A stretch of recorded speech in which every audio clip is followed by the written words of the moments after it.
A gente continua aqui falando sobre obesidade, que é um assunto sério, mata muitas doenças e também mexe com a autoestima das pessoas, né, doutor? Quando mexe com a autoestima, gente, às vezes a gente não leva isso muito a sério, mas mexeu com a autoestima, você começa a entrar num processo muito perigoso que pode até te levar à depressão. Né? Você não acredita mais em si mesmo, você não consegue ter relacionamento social, se afasta do convívio, não é, doutor? Sim, esse é uma das comorbidades que a obesidade leva. Uma delas é exatamente o quadro de depressão, a depressão provocada pela obesidade. O indivíduo obeso, muitas vezes, ele se isola. Ele não vai no clube, ele não vai no cinema, ou ela não vai na formatura da escola do seu filho, porque ela tem vergonha do seu peso. Ela fica em casa fica sozinha. Então, realmente é um problema sério e você tem que tratar essa doença, obesidade. Então, o primeiro passo é entender que obesidade não é desleixo, não é falta de força de vontade, é uma doença. E esse paciente, essa pessoa, precisa de ajuda. Sim. Existem tratamentos para a obesidade, né? Quais são eles, doutor? Quando você fala em tratamento para obesidade, você começa, lógico, com uma orientação alimentar adequada. Você tem que ter uma alimentação correta e hoje nós temos uma alimentação bastante complicada. A própria correria do dia a dia muitas vezes nos impede de fazer uma alimentação saudável. Então, é importante uma alimentação saudável. O segundo item é a prática de esporte, de atividade física, a caminhada. Isso é fundamental. E o sedentarismo também predispõe à obesidade. Depois disso, você já parte para a necessidade de usar medicamentos que ajudam a controlar essa fome, a controlar essa ansiedade que a pessoa, no fim, desconta na alimentação. Então, você consegue usar medicações, remédios que diminuem o apetite ou que aumentam a saciedade, aumenta a sensação de saciedade, de plenitude, a pessoa come menos. Depois, no estágio mais avançado, você pode partir já para um tratamento endoscópico para a obesidade. Seriam dois exemplos, a colocação de um balão gástrico dentro do estômago, que vai ficar lá em torno de 6 meses, ou ainda fazer uma endossutura por endoscopia, que seria a gastroplastia endoscópica, seria um outro tratamento endoscópico para a obesidade.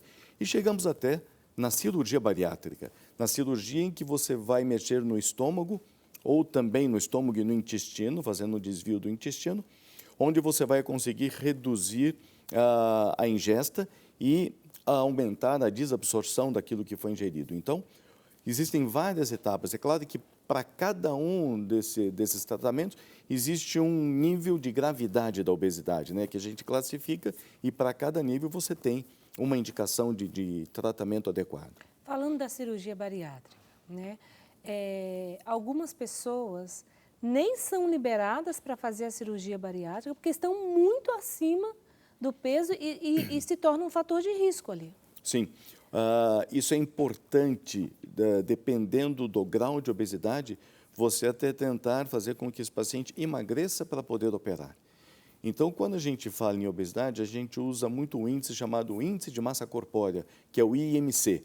A gente calcula esse IMC com o peso e a altura do indivíduo. Então, o IMC é o peso dividido pela altura elevado ao quadrado.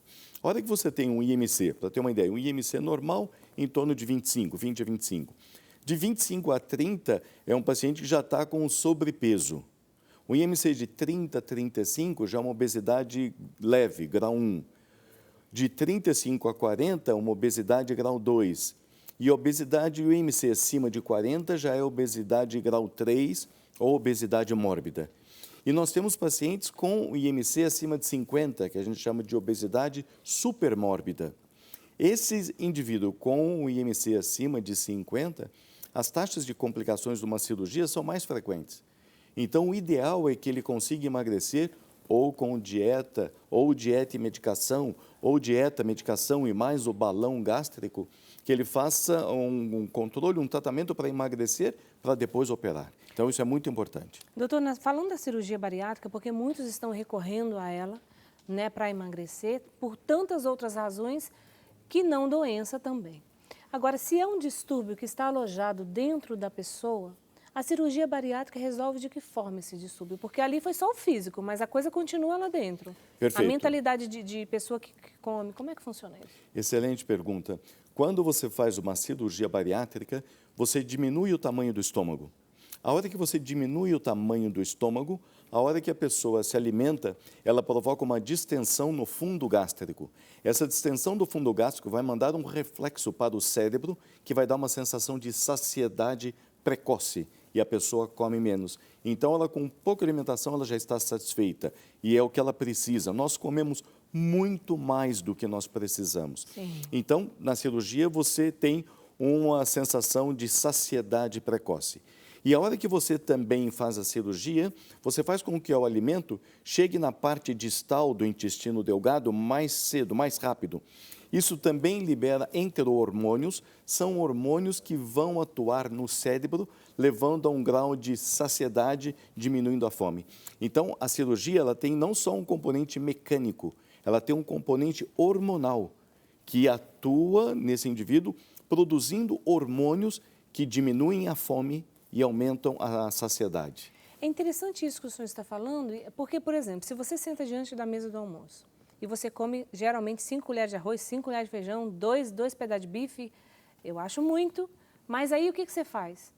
Ah, eu quero emagrecer. Se você colocar 1 colher de arroz, 1 colher de feijão e um bife e um pedaço de tomate, é bem menos do que a pessoa comeria, né? Sim. Eu falo, nossa, mas eu vou ficar com fome. Come e espera 5 minutos para você ver. Não é isso, né? Exatamente. Se você comer e esperar 5 minutos, você fala, nossa, pensei que eu ia ficar com fome, mas você tem que esperar. Já estou satisfeito. É esse mesmo processo, então, que acontece. Exato. O problema é que é cultural, Cultural. o excesso de comida. Hoje, a hora que você vai festejar alguma coisa, você vai festejar com comida. A hora que você vai comemorar, você vai comemorar. Você vai comemorar. Exatamente. Entendeu? Então, você, de novo, você vai comer, vai na comida. Você não convida os seus amigos para um teatro, ou você convida os seus amigos para um restaurante ou para um jantar. É cultural. É cultural. Então, isso realmente precisa ficar bastante atento, porque nós comemos muito mais do que nós precisamos. Eu acredito nisso piamente. Gente, se a gente ficar atento a isso, só de ficar atento a isso, a gente já emagrece. Agora, é claro, chega um nível que a pessoa realmente ela precisa, né? E eu conheço pessoas queridíssimas do meu coração que viviam num estado de tristeza profunda. Após a cirurgia bariátrica, ela é outra pessoa, ânimo e é impressionante o que a cirurgia fez na vida dela. Precisava, ela não ia conseguir sozinha. Então, tem pessoas que realmente precisam fazer a cirurgia bariátrica, mas existem vários tipos da cirurgia bariátrica, né? Sim. Para você ter uma ideia da gravidade disso, no Brasil, nós temos em torno de 4.500.000 pacientes que necessitam da cirurgia bariátrica. Então, realmente, é muita gente. Só o estado de São Paulo tem mais de 1 milhão de pacientes elegíveis para a cirurgia bariátrica.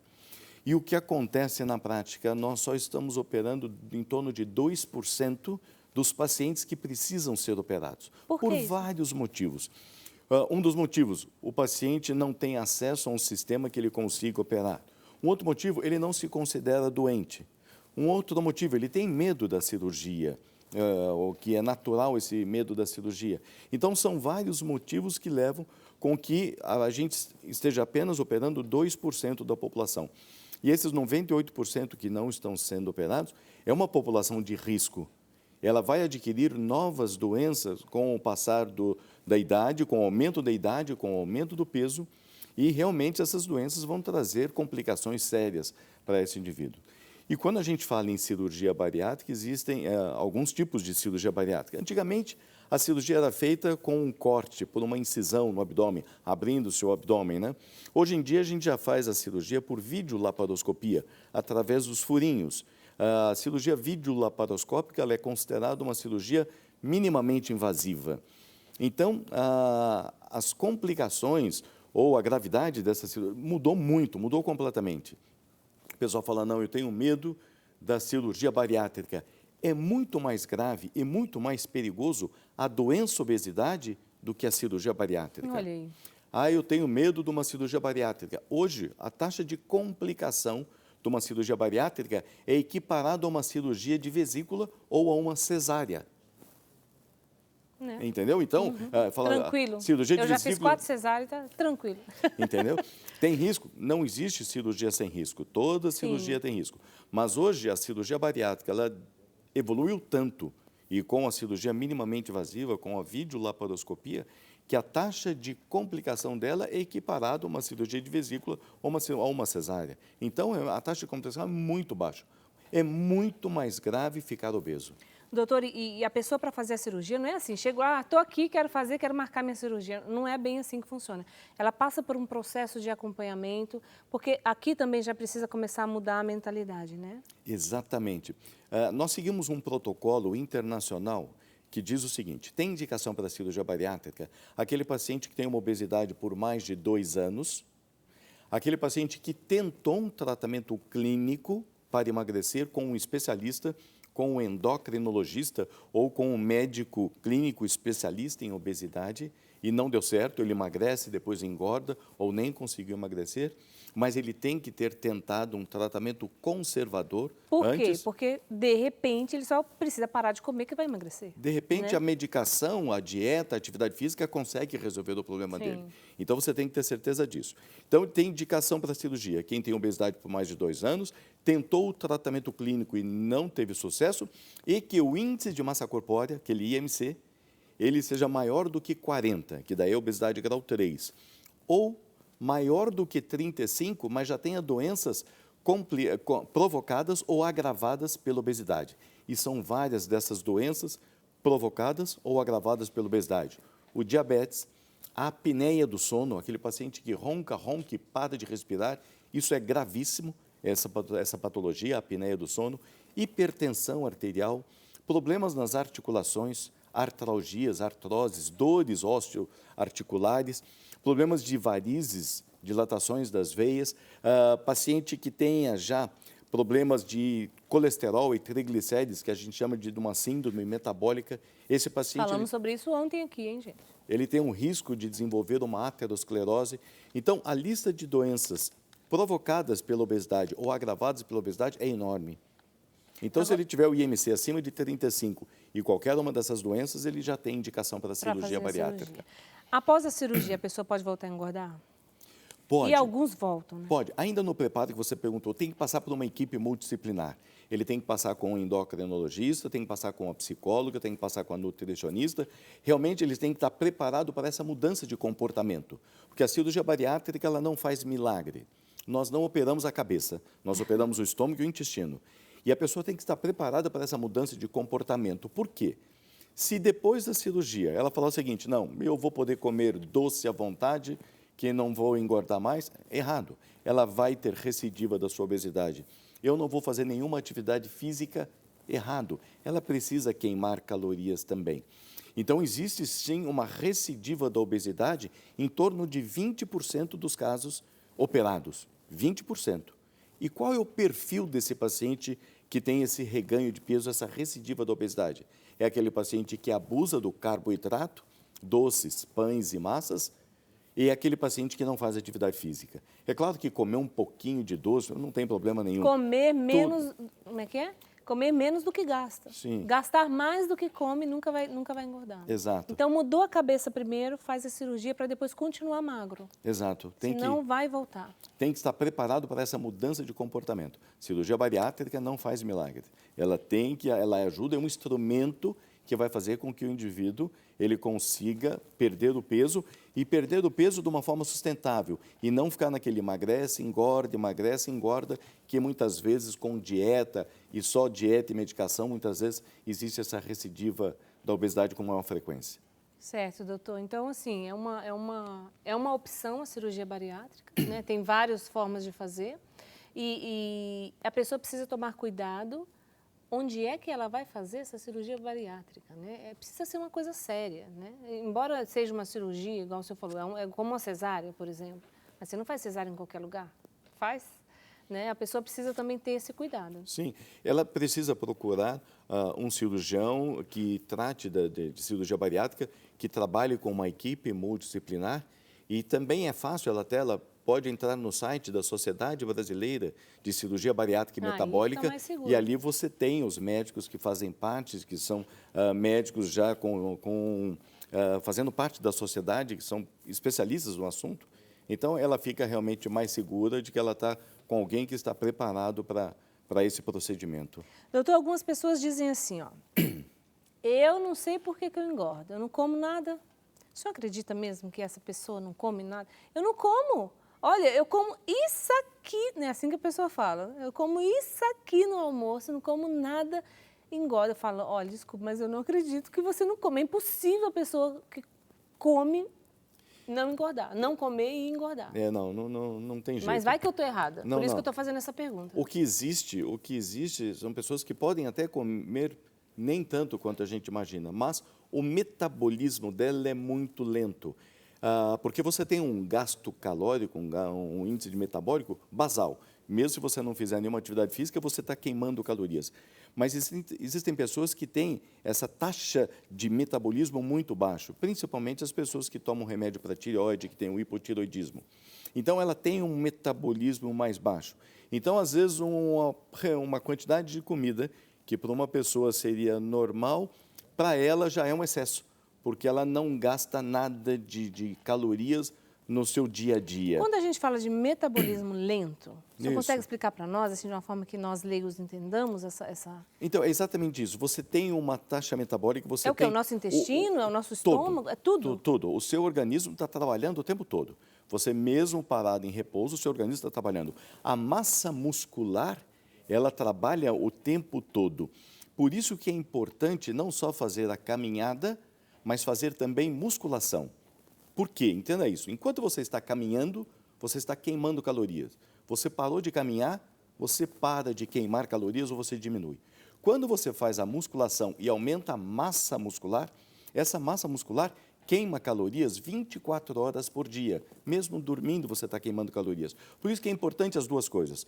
O exercício aeróbico, a caminhada, e o exercício anaeróbico, a musculação, para aumentar a massa muscular. Se tiver massa muscular, ela vai ajudar você a emagrecer. Sim, aí. muito mais. Porque às vezes não tem massa muscular, só tem gordura mesmo, aí fica difícil. Exato. Por isso que eu não como quase nada. Deve ter uma taxa muscular, uma massa muscular muito pouca, ela deve ter um metabolismo lento realmente, o seu índice metabólico é muito baixo. Então, ela precisa ativar isso, ela precisa fazer atividade física e ela precisa comer menos do que ela ainda come. E mesmo ela comendo pouco, esse pouco para ela ainda é muito. Por causa da lentidão do seu metabolismo. Né? Exato. Doutor, eu vou pedir para o senhor fazer as considerações finais para a gente, né? Deixar... É importante, gente, esse assunto que nós estamos falando aqui, você ficar muito atento. Reveja isso, reveja essa entrevista várias e várias e várias vezes, né? Porque nós precisamos nos cuidar. Se existe um distúrbio que nos faz comer além daquilo que a gente precisa, né? E eu não estou falando só numa ida no churrasco ali, é claro, sempre a gente dá uma escapada. Hoje é aniversário da minha filha, então provavelmente a gente vai comer mais do que deveria. Mas e amanhã? Amanhã não, porque já comeu hoje, então precisa ir se controlando, né? Então, se existe um distúrbio, a gente precisa curar primeiro o distúrbio. Exatamente. Não é, doutor? Tem que ter essa consciência que obesidade é uma doença. E hoje já tem muita gente considerando como uma das doenças mais graves da atualidade, a obesidade. Porque o número de pessoas acometidas no mundo inteiro, a gente chama de globesidade, é muito alto. E a obesidade, ela está muito associada com o diabetes, porque você aumenta o peso e o seu pâncreas passa a não funcionar bem. Então, já tem uma doença, uma entidade que a gente está chamando de diabesidade, que é o paciente obeso diabético. Esse paciente, realmente, ele ainda é mais grave.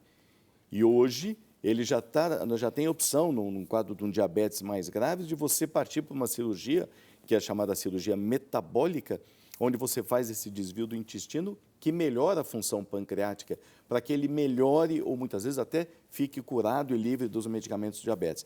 Então, a mensagem mais importante é ter consciência de que obesidade é uma doença e precisa de um tratamento. Doença precisa ser tratada. Muito obrigada, doutor, pela sua presença aqui. Volte sempre, tá bom? Muito obrigada mesmo, gente. Todo mundo revendo essa entrevista, hein?